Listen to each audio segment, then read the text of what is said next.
Welcome to மகி மஞ்சள். இன்றைக்கி தட்டு இட்லி தான் பார்க்க போகிறீங்க. இட்லிக்கு ஊற வைக்கிறது அளவு வந்து 4 பங்கு இட்லி அரிசினா 1 பங்கு உளுந்து, 1 டீஸ்பூன் வெந்தயம். மினிமம் 5 மணி நேரம் ஊற வச்சுக்கோங்க.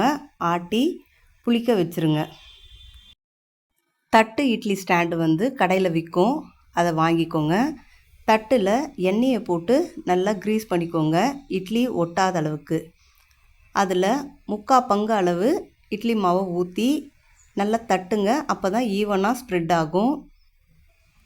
ஒவ்வொரு தட்டுலேயும் இட்லி மாவு ஊற்றி அதுக்கான ஸ்டாண்டில் அழகாக அடுக்கி வச்சுருங்க. அப்புறம் இட்லி குண்டா வச்சு தண்ணி அளவாக ஊற்றிட்டு இந்த ஸ்டாண்டை அப்படியே எடுத்து உள்ளே வச்சுருங்க. சாதா இட்லியை விட இந்த தட்டு இட்லி வேக வைக்கிற நேரம் கொஞ்சம் அதிகம். மினிமம் 20 மினிட்ஸ்க்கு மேலே தான் அது வேகும். நம்ம மாவை ஊற்றுற அளவை பொறுத்து தடிமனாக ஊற்றினோம்னா கொஞ்சம் லேட் ஆகும். 2 கரண்டி போட்டிங்கன்னா ஒரு 20 மினிட்ஸில் இட்லி வெந்துடும். 3 இட்லி சாப்பிட்றவங்க இந்த ஒரு தட்டு இட்லி சாப்பிட்டாவே போதும். இது கொஞ்சம் கனமாக இருக்கும், சாஃப்டாகவும் இருக்கும். ஒன்று சாப்பிட்டாவே வயிறு நிறைஞ்சு போயிடும்.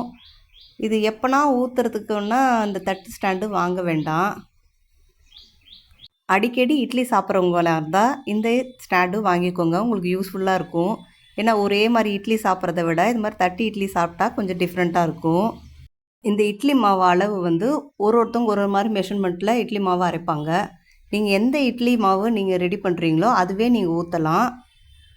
சிலருக்கு இட்லி சாஃப்டாக பிடிக்கும், ஒரு சிலருக்கு ஆடாக பிடிக்கும். அவங்களுக்கு இஷ்டத்துக்கு ஏற்ற மாதிரி இட்லி ரெடி பண்ணிக்கோங்க. தட்டு ஷேப் மட்டும்தான் இது வித்தியாசமாக இருக்கும். எந்த மாவும் இதுக்கு ஊற்றலாம்.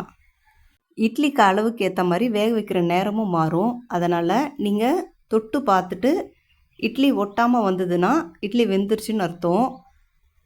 நீங்கள் அதை பார்த்து செக் பண்ணிவிட்டு இட்லி வேக வச்சு எடுத்துக்கோங்க.